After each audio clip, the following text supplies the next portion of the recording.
Hey, welcome to the Multiverse Fundraiser. I am your host, Willow Schuyler, and this is the panel about foster care and fandom.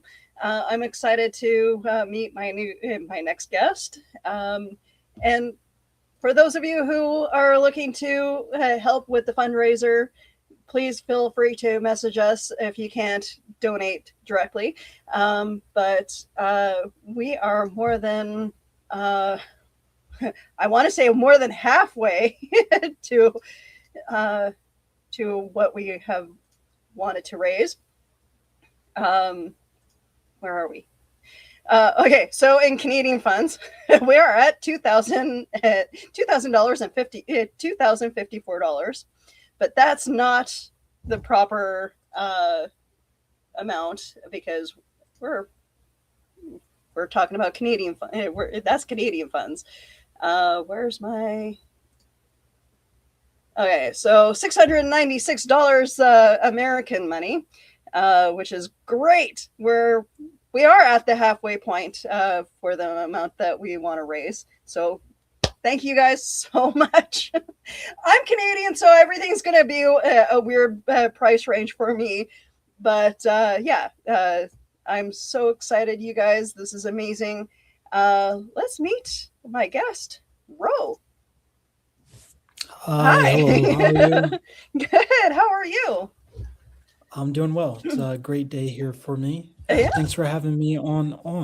Oh, no problem. I'm excited to get to know you.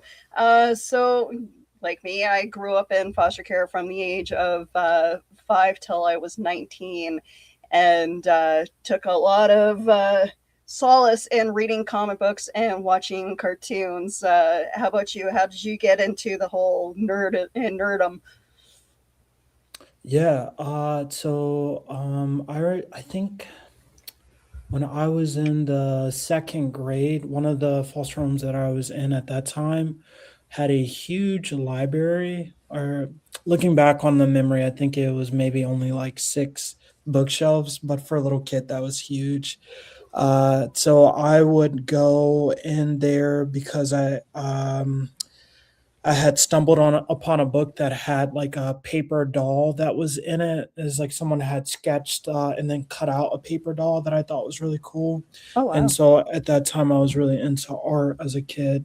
And so I was just flipping through these books trying to find these things. And I think at some point I actually read it. I was like, dude, this is a whole nother world in this book. So Yeah. from then on, I just started reading a lot of stuff, a lot of things I didn't understand, but would have been about that time. Yeah. Uh, I in one of my foster homes, I fell in love with drawing and felt like it was just an added therapy for me. And I tried so hard. Jim Lee was big around this time Mm. with the X-Men and I believe Spider-Man as well. But X-Men was like my go-to comic book, and I would try to copy his art or whoever else was doing the art at that time. And I also read a lot of Archie comics and try to emulate that art style. And I was just trying to. I didn't think that comic books would have this much of an impact on my life now as an adult. But it's like anytime that I'm near a comic book store, I have to sit on the floor and look through the comics just to see if like I missed something. That's cool. That's cool. Do you remember, was there a specific run when you were younger of like a comic series that you really Um, got drawn into? the House of M was like one of Mm, the big ones, and I tried to keep up with it, but I know like I missed a lot, and so I tried. So I was going back, and one of my friends actually gifted me like the whole run uh, at one point, and I'm just like, wow, this is like it all blew my mind because like I know that they were trying to kind of downsize the whole mutant uh, genre at that time. So they did like a whole huge exodus of like killing off all my favorite characters. um, but and then but yeah, the House of M series was really fun to read and read over. Um, my husband just recently bought me like the Dazzler series from the '80s. So Oh, yeah, it's just going back to like the fashion of the '80s. That I'm like, wow, okay, and so that was a huge thing. Um, I didn't really read too much DC, uh, but I mean, Batman was definitely one of the things that I loved I loved the cartoon. I loved the '66 series, but Batman as a whole, like I didn't appreciate that until my adulthood. that's cool. That's cool. So the House of M, I think would have been coming out when I was maybe in like the elementary. So I didn't realize how big that was until maybe like 6 years ago. Oh, okay. And yeah, it's I think around the time that like Endgame was coming out, people were talking about that afterwards with the Doctor Strange movie of like, well, maybe this is who Scarlet Witch is going to become. Well, I just moved back into my own place and I went to my parents to look through like my comic books because I was like, all right, I'm going to bring some of these with me. And I have the whole run of that series. So I've been going back and reading it and Oh it's wow. so good. Yeah, It's it like is. really good. So yeah, I think that's it makes sense. Some stories I feel like are so good and you don't realize when you're stumbling upon it and then years later you're like, yeah, I had it really good. I didn't know it. So yeah. Um, I like I'm appreciating now, like the into the like the Spider-Man universe stuff, and I liked the cartoons growing up, but again, that wasn't one of my favorite cartoons. But I don't know, for some reason, I'm now a Spider-Man collector. I have like a Spider-Man blanket, I have a Spider-Man phone, and a bunch of other stuff that I've collected over the years. I've been trying to collect X-Men stuff, and again, like going to DC, I have like all the Barbies. So I'm kind of a collector of every comic genre, but I'm now that it's expensive being an adult and a nerd. Sure, sure. I get that. Yeah, whenever I go to Comic Con, so I have my own comic book, but I always want to support other people. I have to put a cap on what I'm gonna spend because Yep, it's like, yeah, you go in there and you're like a little bit of this, a little bit of that, and all of a sudden you have a lot of everything. yep. You Yeah. have your own comic book. Tell me about your comic book. Yeah. So my comic book, it's based out of Chicago. It follows a kid that gets superpowers and is responding via text to show up when crime is happening. Oh, But okay. he's like way over his head because obviously, yeah, fighting crime's not a normal thing. And if Yep. you're a college student and you're trying to fight crime, you're going to be running into a lot of new scenarios. So that's just the quick log line. But it goes way more deeper than that. But yeah. Okay. Mhm. So Yeah. the whole comic book, the whole growing up in foster care thing, when it comes to comic book characters, I didn't realize that that was like a main storyline of a lot of the superheroes that we grew to love. Even when it came to like Gem and the Holograms, where she's raising funds for, um, the group home that she runs, and like Batman being raised by his butler, X Men bringing in all the gifted children. It it just seemed like noticing later on in life that it was just a recurring theme for all the characters that I grew to love. How about you? Like when did it start to click that superheroes were like the surrogate family for you? Hmm. So I think superheroes. So I generally like I've always loved the underdog story, which Hmm. essentially I think is the superhero story. Or most of them anyway. So like growing up, like reading unfortunate events. I think that was the Lemony Snicket. Reading Harry Potter. Like there is something of like, hey, you can be more. You're not grounded by what you were born as. Yeah. But for comic books, the big one for me, I think, was Captain America.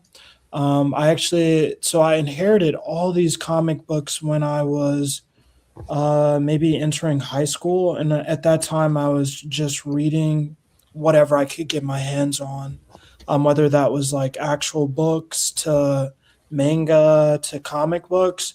But I wasn't like a comic book nerd. Like I knew a little bit about certain things, but for superheroes like that, I think it was when I first saw the first Captain America movie that came out, and I was like, dude, I need to go and find as much Captain America stuff as I can, because Captain America is like that little guy that the little man, the Yeah. everyman that was always that guy, just he needed the opportunity. And so for me, once I saw that, like I think was like when I was like, dude, I want to write a comic book. And I think that is one of the reasons why I started. I think at that point I was in college my freshman or sophomore year, and I drew the first issue of this comic book that I had, and a lot of it was based off of themes of what I was going through, but also this idea of like, hey, yo, like we're all going through stuff. Sometimes we just need a catalyst. And with Yeah. that catalyst is like we can be different. And the great thing about life is there are a lot of catalysts. There's just your perspective. You got to see it as like this is an opportunity. So yeah, for me, kind of much later actually for comic books would have been like my sophomore year, Okay. but I had read comic books that were like more of like what's the word? I like it was just like in awe. Like I didn't feel like moved as in like, oh dude, this touched me. It was just like, dude, this is awesome. The Hmm. Hawk is fighting Superman, like that's awesome. Wonder Woman picked up Thor's hammer, that's just awesome. But as far as like being emotionally moved and it really changing something about me or inspiring me, I think Captain America would have been Okay.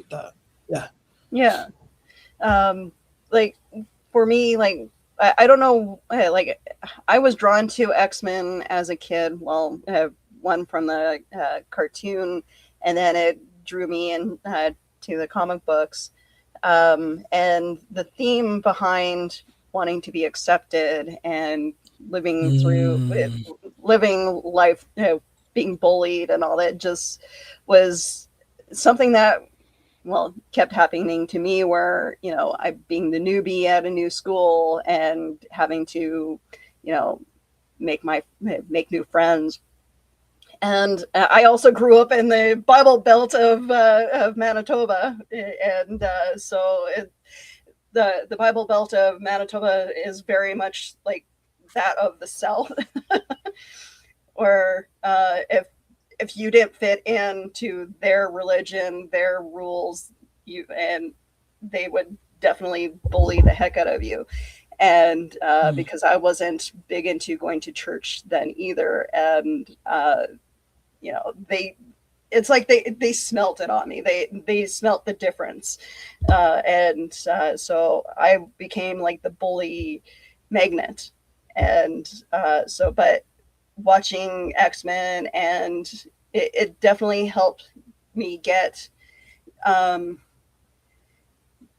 uh, not get used to, but try to get over my fear of being bullied and try to stand up more against the bully and stick up for myself. And so that was the one thing that really helped me when it came to reading comic books and watching X-Men. that's cool. Would you say that for you, the X-Men was kind of this hope of like you're gonna find your group of people, Yeah, your niche? yeah. Has that happened? Uh, as an adult, yes, it was kind of a struggle growing up, because it's almost like it wasn't really accepted for women to be nerds so much in the 90s for some odd reason. That Hmm. it almost seemed like that was more of a reason to be picked on, was, oh, let's pick on the nerdy kids. And um, and I wasn't very academic. I was more like, I guess I kind of I hid in the library just to get away from the bullies. Hmm. And just kind of trying to keep my head down and not try to not to cause trouble. But I um, I I had to figure out a way to survive both being bullied at home and being bullied at the school. So I kind of stuck to, you know, uh, stayed in my room when I got home. Um, and but you know, the thing is, like, Rogue became my favorite character because of the struggles that she was in, and I looked up to her as, I kind of created her as like the person that I needed at the moment to protect me. I like that. Yeah.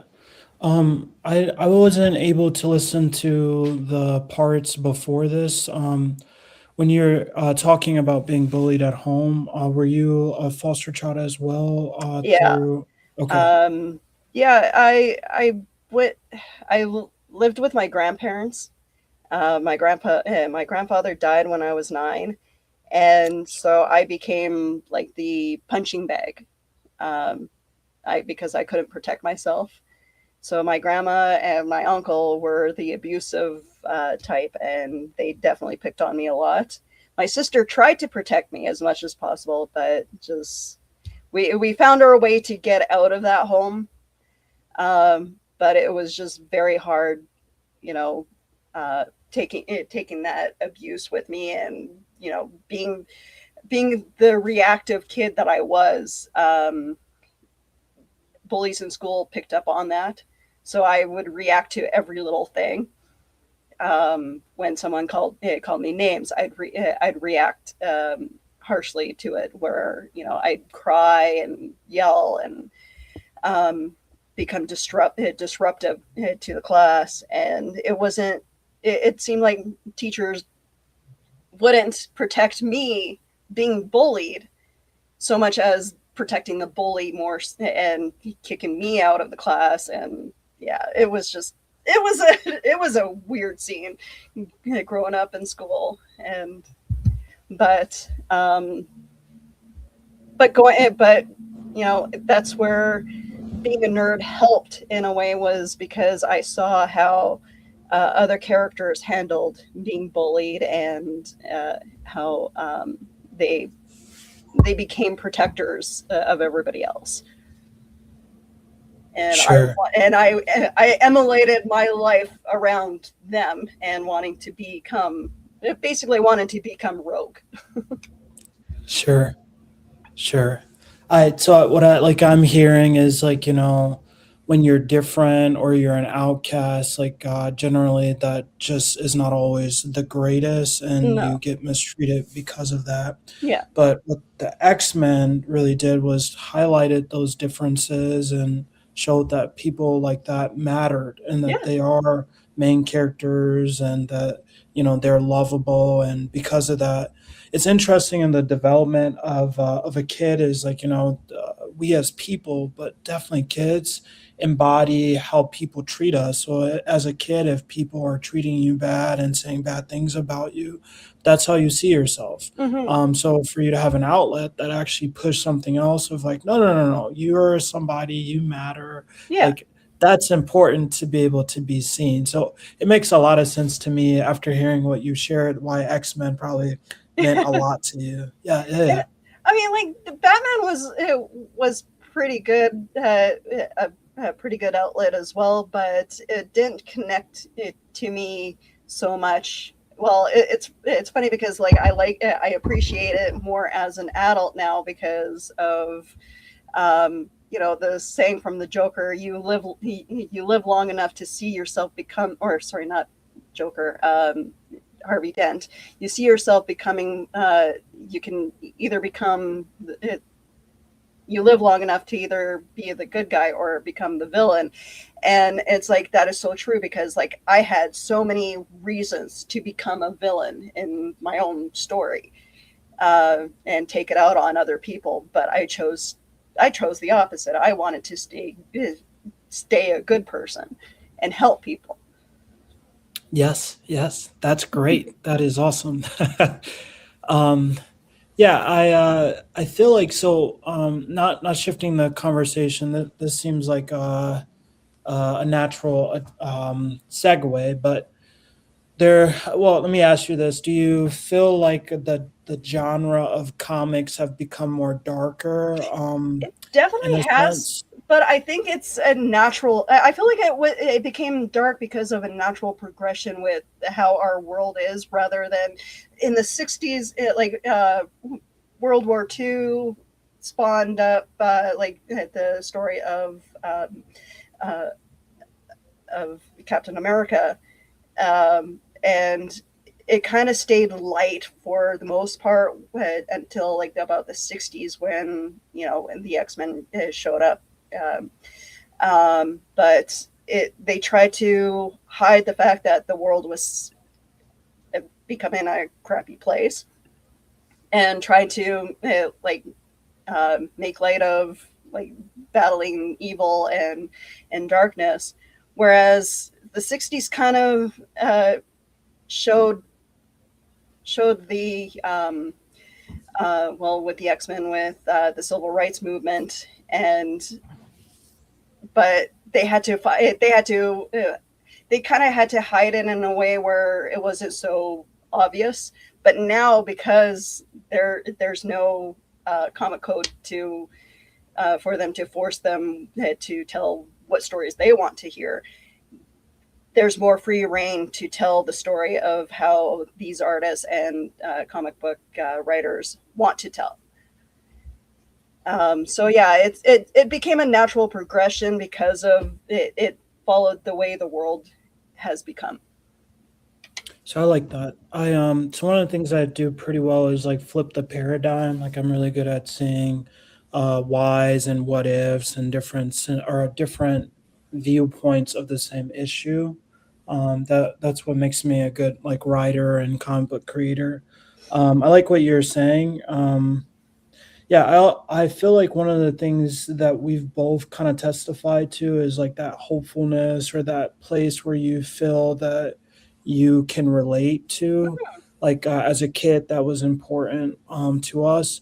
And I guess that was where I was going with the question that I asked about darker material, because I guess another place that you can come from writing something is as a warning or like a possibility of fear. And I feel like, when I watch The Boys or, watch other stuff that have more of a pessimistic look or it's out of fear, I wonder if like that, like what is providing those safe spaces that we had as kids. And also just with the hero fatigue. So I feel like Mm, we have witnessed just kind of another golden age of hero comics with like Marvel and the MCU. So I think a lot of the pushback was like, we've had enough comic books, we've had enough heroes, but I think we'll always need that. But in return, kind yeah. of like the natural pendulum was like, all right, let's just look at the darker stuff. So yeah, I find it at least an interesting topic to bring up. Yeah, yeah.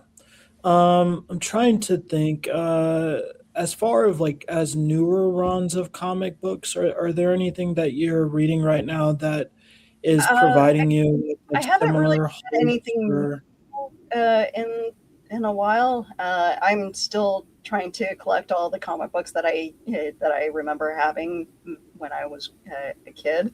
Um, but like the Boys is a really good comic book series, and The Walking Dead was another good comic book series. I've tried to kind of keep up with what was happening. My husband is a huge Ninja Turtles fan, so we bought Ronan. the Ronin one, and Yeah. just trying to catch up on some of those stories. I basically need someone like like George, one of my teammates. Uh, I basically need him on a daily basis to remind me what's out there.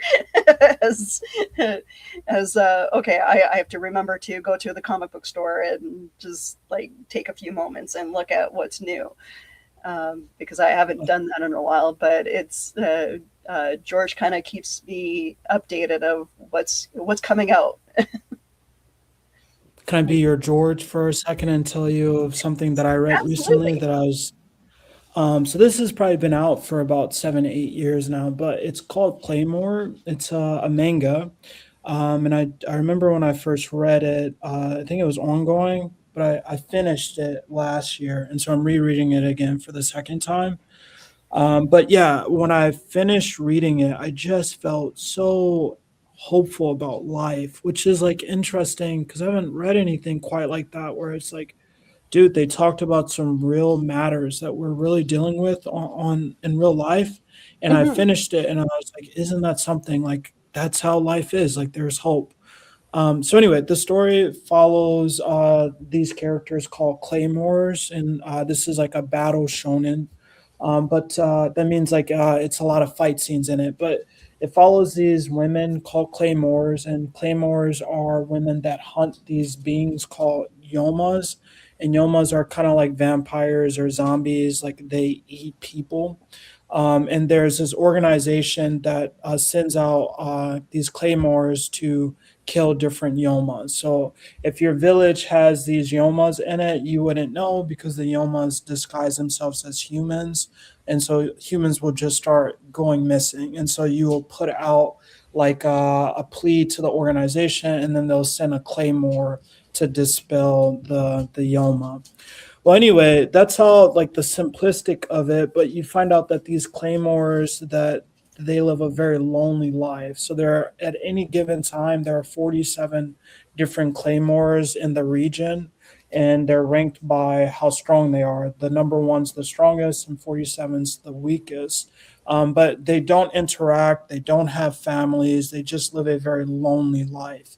You also find out that each one of these girls, like they used to be regular people, and then like either their family was killed by a yoma or something, and then they went to the organization and the organization turned them into a claymore. So anyway, the whole point of the story is like this idea of like what do you do with the isolation and loneliness of life that is caused by like trauma that you experience in real life, and how that trauma is real. Like it's not like Mhm. something that's in your head, it really affects your day to day. And because of we're all dealing with our own trauma, we can forget that like we're not in this alone. And so by the end of the book, like you've seen so much like different facets that have been added to the story, so many more layers, and you're like, dude, this is awesome. Hulk versus, Superman. This is Wonder Woman picking up her Thor's hammer. But then when you get to the end of it and it ends so well, and you're like, isn't this something like the main character was not alone? And so the main character, spoiler, if you haven't watched this, you might want to close your eyes for like I don't know, 30 seconds. But she starts off like the weakest warrior. She's number 47, and she's able to climb all the way up to the top.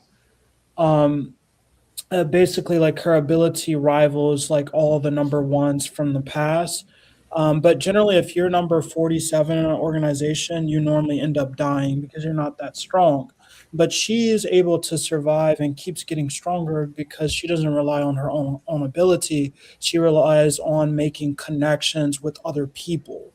And through that, she learns how to be stronger. She learns to depend on other people. So by the end of the story, she becomes really powerful, but no longer are these claymores doing things on their own. They're like doing things together. And so anyway, just wrapping it up, by the end of the story, you just come to the point of like, dude, this was a super satisfying story. But underneath it, the whole point of it was like, yo, it doesn't matter who you are, you're not meant to live on your own. And that's when we are at our weakest. That's when we are the most vulnerable, the most hurt, is when you're trying to do things on your own. Go and be vulnerable with other people. Go find someone that can love you for who you are, and life becomes better. And I was just like, yo, mic drop. Like, this was really good, but I feel hopeful and inspired. So, yeah, let me be your George and say if you're looking for something to hope inspire you, go pick up Claymore. It's pretty good. Excellent. I appreciate that. So I we're at the halfway mark into the show, and I'm gonna play this video to remind everybody what we are here for. The Multiverse Fundraiser is partnering with Comic Books for Kids to raise money for their cause. Their mission is to provide comic books to children in hospitals and cancer centers across the United States, Canada, and the UK. We believe in the importance of providing stories that promote hope and bravery to kids who are facing things that are scarier than any supervillain. And we truly believe in this cause. To donate, you can either go to our Facebook page at www.facebook.com/the Multiverse Fundraiser or directly to comicbooksforkids.org.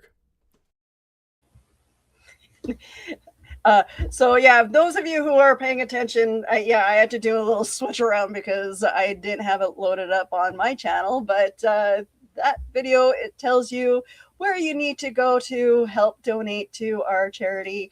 I am so excited to do this every year with my podcasting team. Where are we on our? I think we're still at 600 something dollars for the charity. So I'm super excited to keep doing this. And Ro, I appreciate you being here. Yeah, we are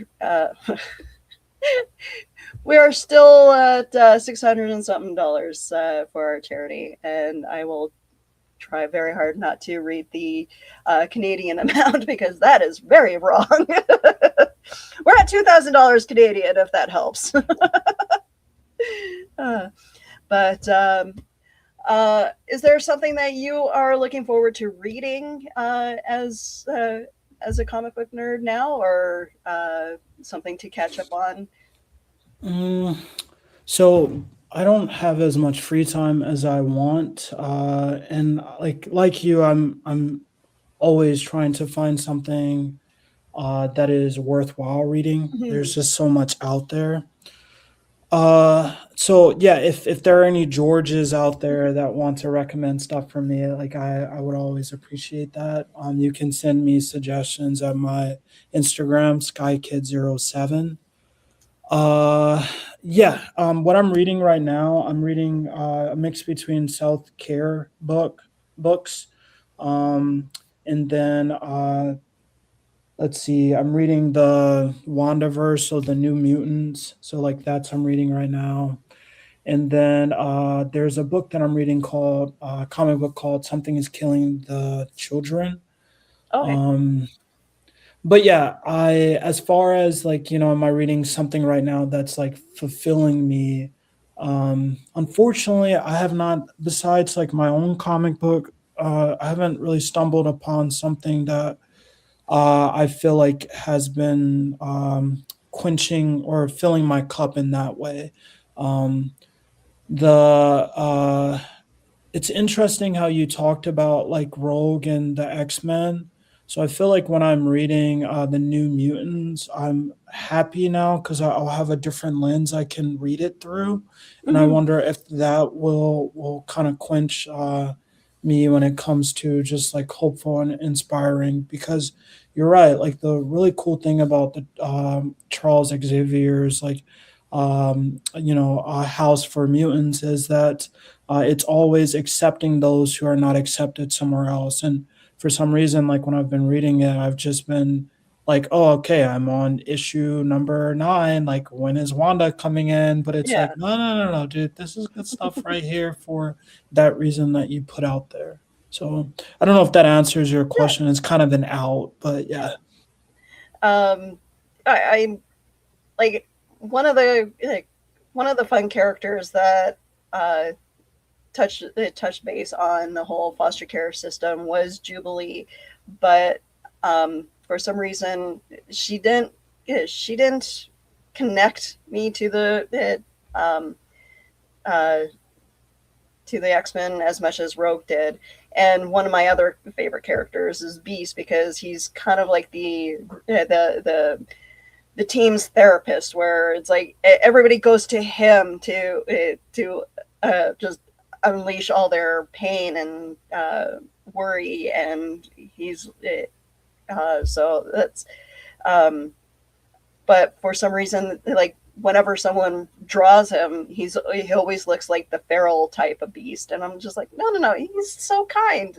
So I've been looking for artists to draw him in like fuzzy bunny slippers, have a cup of tea with Yeah. a book, and so that's. Do you have a character that, for some reason, it draws you in as that soft, loving character, even though that they're drawn or they're characterized a different way to the outside world? Hmm.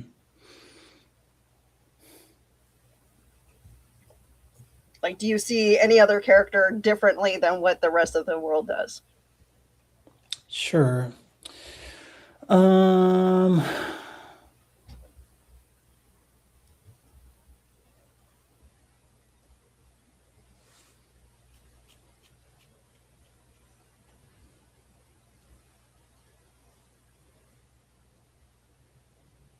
no, I can't say that I have anything on top of my mind. I feel like when I go to bed tonight, I'll probably think of like, oh, hey, this is. I think generally what comes to my mind are like characters that the rest of the world would probably think of the same. So like Hagrid from Harry Potter, like Yeah, obviously he's a half giant, so I don't know. yeah, Uh, he's the soft, loving. mhm. Yeah, you know what? Like I know Harry Potter was a very big series growing up as well, but I wasn't as drawn to it as the rest of my friends who love the series. Like I read some of the books. I watched some of the movies. I do kind of draw make jokes about it when I'm at work, and they're like, "Oh, you can go home early." It's like, Master gave me a sock. I'm a free elf. That But not yeah, a lot of people didn't like that, but yeah, oh, I know, but uh, it's that's like my go-to joke at work. But yeah, I that's don't funny. really, I don't really, I don't, I'm not, and the thing that hurts the most is the fact that what J.K. Rowling has become, uh, uh, for like the trans community, and her hatred towards it, and so I'm trying very hard not to give her uh, the money. Although it's funny because one of my friends gave me a Harry Potter mug for Christmas, and I'm like, oh, okay, I may use it once in a while. But Sure. Yeah, can I comment on some of that? yeah, go ahead. Like I know Yeah. that there's other things from Fandom that you realize like later on that kind of has a sore spot. So go ahead. Yeah, I was just gonna say that like that's always been one of the things of like they say never meet your heroes, or separating someone's like work versus from like their person. So Yeah, like when I grew up, like I used to listen to a lot of Kanye West, and like one of the best artists talent wise, but I personally don't agree with a lot of what he's doing. And so it's like to some degree it's like his music is still banging, but it's yeah, like, well, listen to it, can I still feel the same that I felt knowing what I know now, and also like what am I promoting. So that's a thing that like we have to always kind of be aware of in today's like life, Mhm. that I guess before social media, or I guess the newspaper, like I guess your heroes would just be, you would Yeah. just know what they would want you to know. So I sympathize with that. I think if we all think about our things that we have liked, we have all run into that scenario. So I just wanted to address that. Yeah. Yeah. And like, I mean, I've had moments when I was helping out at Comic Con where I met actors who later became jerks.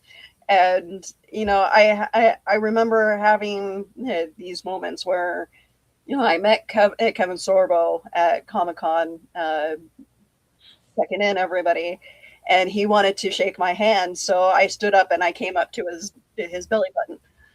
So that was just like, oh, okay, I get to meet. I met one of these great people, but then he became a jerk, and it's just like, yeah, it is what it is. Unfortunately, he's not a great guy to interact with if you're you know off political bounds from him. But just the thing is, like, you have to. He did have an impact on my childhood in a certain sense where he played a fun character. So, but Sure. yeah, I mean, there was that where it's like I will have that moment where I shook his hand. Yeah, he's great. He was great at one point. Yeah. I feel like, so like when I'm writing my comic book, I like to think a lot of these like deeper themes and write them in, and like sometimes people may not see them if they're just reading it through the first time, but maybe on the second time, or if there's someone that likes to look for deeper messages, they'll find it. This is one of those topics that I just find so interesting. So like even like if I don't know. I think it'd be really cool if maybe one day like DC hired me to write a run for Oh, like, I don't know, the big three or something, or like, I have my own things that I write and I jot down and do sketches. So like I have a a Superman like version that I would love to pitch one day. But specifically for like what we're talking about right now, like I think it's just really cool that there could be an analogy put in of like, Zack Snyder tried to do this where like superheroes, the big three are like gods or something. yeah, Um, but I feel like, isn't that the thing of like, you look at your heroes to a certain degree of like you put them on a pedestal, but everyone's a person just like everyone else, and yeah, they've been through their own trauma, whatever. So when you understand that, like, you're reading and you're watching these things, is like that can be a trap of like, you read something and you're like, yo, this is really cool, and then you start putting them on the pedestal, and then when they fall from that, then that really affects us. And so like I just feel like that would be a pretty cool thing to look at and kind of converse through like a comic book run. I once again think that the big three, Superman and Wonder Woman being so strong, and maybe there's a version where like Batman has gotten lost and like, okay, he no longer sees himself as Bruce Wayne, but maybe as the Bat, and so he has become his trauma, and he does not remember the point of his yeah, trauma. And so maybe like, I don't know, you have someone that's introduced that's like, no, no, no, no, we used to remember you guys as these symbols, and you guys have stepped away from that. Like that's the power, I think, of like true stories. They're good stories. They're reflecting, kind of like you were saying earlier, what's happening now in the real world, yeah, and it gets us to think about it, or it allows us to express ourselves. And so, what you're talking about with J.K. Rowling, like I was kind of thinking, like, wouldn't that be awesome? Like if we could read something like that of like, dude, we see this happening all the time. You meet your heroes, and then you're like, well, yeah, that was just a really tall guy that made a character that I really liked when I was a kid, and now that as an adult, I just see that he's a person just like us. yeah, Though that doesn't always happen. Sometimes you meet your hero, and you're like, that person is what I thought he was. I mean, like I've met Adam West, and like he was an awesome guy to meet. But because he came to Comic-Con just like right off the plane, he was kind of tired, so he didn't really get a chance to, uh, rest in between his appearance, getting off the plane, and his appearance.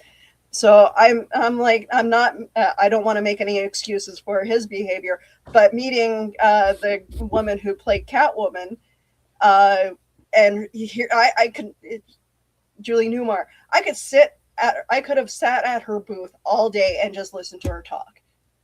Like, she was so grateful to meet her fans and so excited, and like I know that like age catches up to people, and her being like in her 80s now, it just like she still had so much energy for her fans, even though she just got off the plane, uh, and when her went to her booth, she was just like commenting about the costumes, and just telling stories of all the actors that she's worked with, all the people that she's hung out with over the years, and her like Dolly Parton. If there's any chance that I can meet her in real life outside of going to her concerts, that's another person I'd love to sit with just to hear stories.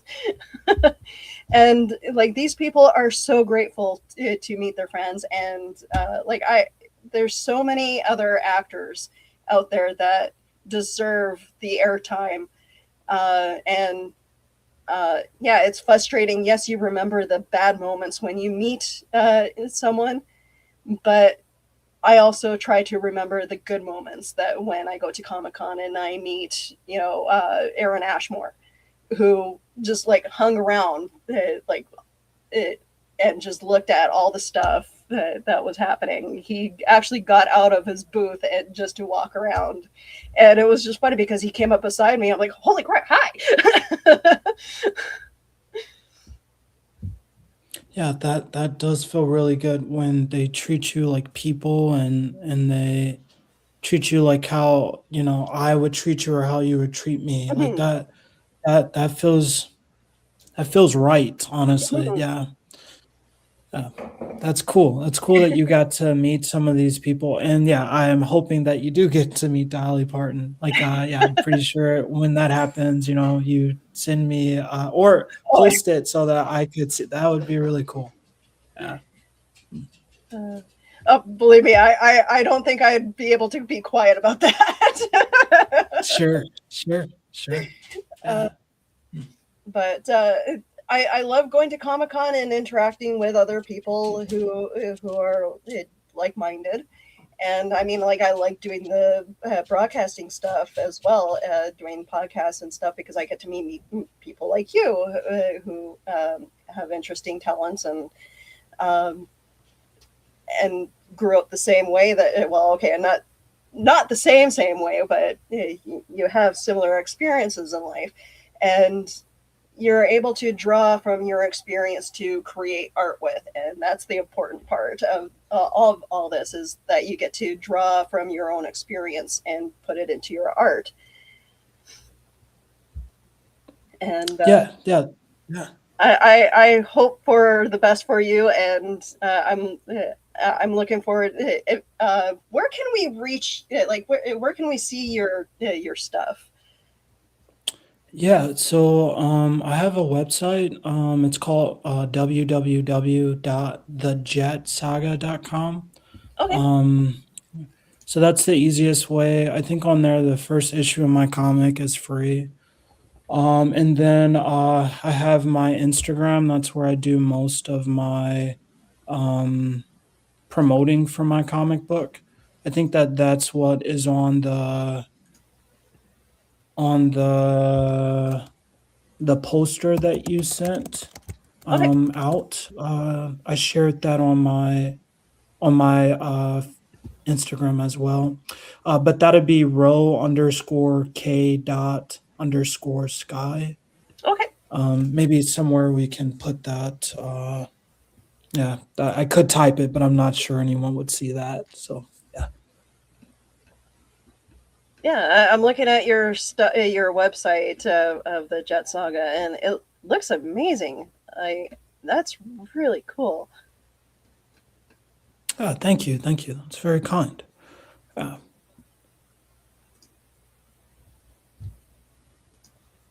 I will see about. I will add that. yeah, I like this whole fundraiser. I feel like, to me, kind of bringing it back to what you were talking about, like being in a foster home. Um, Even at a young age, even though like I wasn't reading comics, like I was just reading whatever my hands could get a hold of. Hmm. The idea that stories just provided a safe space where I felt um, I could relate, or that there was hope. That's kind of why I asked that question of like, do you feel like things have gotten darker? Is essentially like what you're doing here is like you're recognizing that a story can change a life or it can save a life, and that's what you're Yeah. promoting. And I think that's important. So I really like this. That's why I do what I do. I don't really write too much things that don't line up with that theme of inspiration and hope. I feel that there's a place for everything, but the thing that I'm good at writing and the thing that draws me are, those hopeful and inspiring moments. So I think Hmm. this is really cool. And you know what? And there's your character is gonna bring joy to someone, and you're gonna find your audience. And I look forward to seeing this take off. Thank And you. Thank you. I appreciate that. no Appreciate that. problem. Uh, Uh, like I'm. I'll take a look more at your website and see, and I will definitely share it on my socials and get you more views. And I mean, like I'm still kind of I feel like I'm still starting out when it comes to this stuff, but any way that I can help you, if you have uh, a new comic book series coming out, let me know and I will share it out. My page is open to everybody who wants to help uh, get noticed. Oh, I appreciate that. Yeah, I will definitely take you up on that. Actually, next month we're releasing our third volume, so maybe I'll just send you some stuff, or Excellent. say, hey, should you be interested? There are some characters in there that I think you'd really relate to. You talked about like Rogue and I think you said what's the lady that throws the Dazzler? You talked about Yep. Dazzler. There's a character that's very central to this third volume called Rabbit that I Okay. think you would relate to. So yeah, maybe I will like try to mail you some stuff and you Oh, can sweet. find. Yeah, yeah. Hmm. Excellent. I like I I try to help out any artist that I can, and one of the comic book series that that is local to me is Murder City Double, and Yeah. and so every so often I'll get something in the mail, something new, and it's like, oh, something new I get to read. So I'm more than happy to take a look at what you have. That would be awesome. That'd be awesome. All right. Are there any more questions or anything else that you Not that I wanted can to do think with bonus of. minutes? Uh, uh, Okay. where can we find you on social media? Yeah, so you can find me.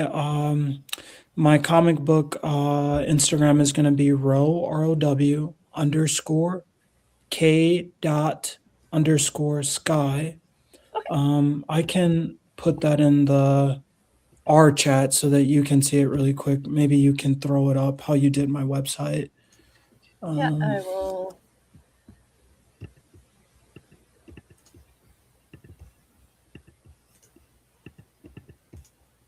yeah, I really appreciate you having me on. Oh, That no means a lot problem. to me. And you're Yeah. welcome. If when you have something new coming out, let me know, and we'll definitely have another discussion and promote your stuff. Oh, that'd be awesome. That'd be awesome.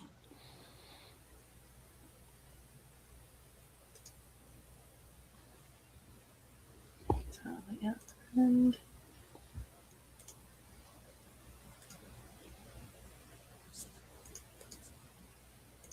I will share that out into the chat.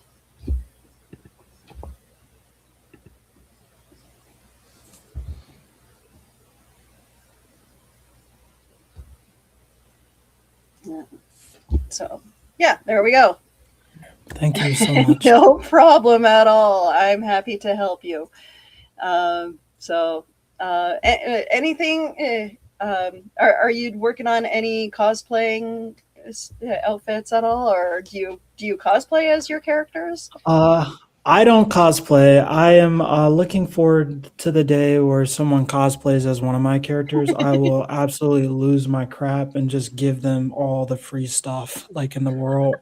Um, yeah, I guess my main character, and he's a black skinned brother, so I could cosplay as him. But when I'm sitting at my booth for like 6+ hours, I just usually wear a t-shirt because it's comfortable. Yeah. People who cosplay, like I have so much respect because one, it takes a lot to make it if you're making it, and if you're spending money, it also takes the amount of hours that goes into you spending that money. And then also just the commitment to wear that throughout the day, while you're walking around. So yeah, if I ever did just go to a Comic Con where I was not having a booth for my comic book, maybe I would cosplay for an hour, but I would probably be like, dude, I'm sweating. I gotta put on a hoodie or something. Yeah. And what any shows coming up that you are going to be at? My team probably would not be happy with me. I was supposed to book my next couple Comic Cons, but I've been putting them off as we're kind of getting to the last point for launching Volume 3.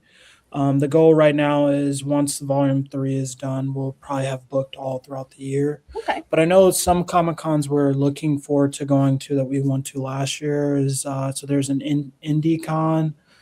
There's GalaxyCon in St. Louis. That one was pretty fun. So those are two big ones that for sure I'm going to try and hit this year. So. Oh, excellent. So yeah. We'll have to put those links up when you have definitive times and dates that you're doing all that. But thank you, Ro, for joining me here, and thank you for helping out with the charity. Much appreciated. Those of you who are wanting to help donate, I will play the video one more time.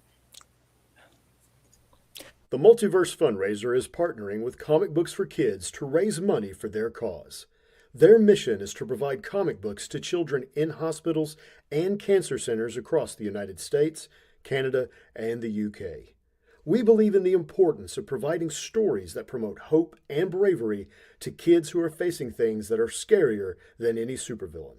And we truly believe in this cause. To donate, you can either go to our Facebook page at www.facebook.com/The Multiverse Fundraiser or directly to comicbooksforkids.org. And I'm going to pass this on to the next people that are on board right now. So I will see you guys later for the Batman audio drama. The Multiverse Fundraiser is partnering with Comic Books for Kids to raise money for their cause. Their mission is to provide comic books to children in hospitals and cancer centers across the United States, Canada, and the UK. We believe in the importance of providing stories that promote hope and bravery to kids who are facing things that are scarier than any supervillain. And we truly believe in this cause. To donate, you can either go to our Facebook page at www.facebook.com/The Multiverse Fundraiser or directly to comicbooksforkids.org. The Multiverse Fundraiser would like to thank our sponsors: Earth Dog Studios, Clobberin Comics, The Art of Brian Rodman, Studio Moonfall, Elusive Comics, and of course, the Phoenix Sisters Entertainment Network for hosting this event. Learn how to support these businesses on the MVFR website.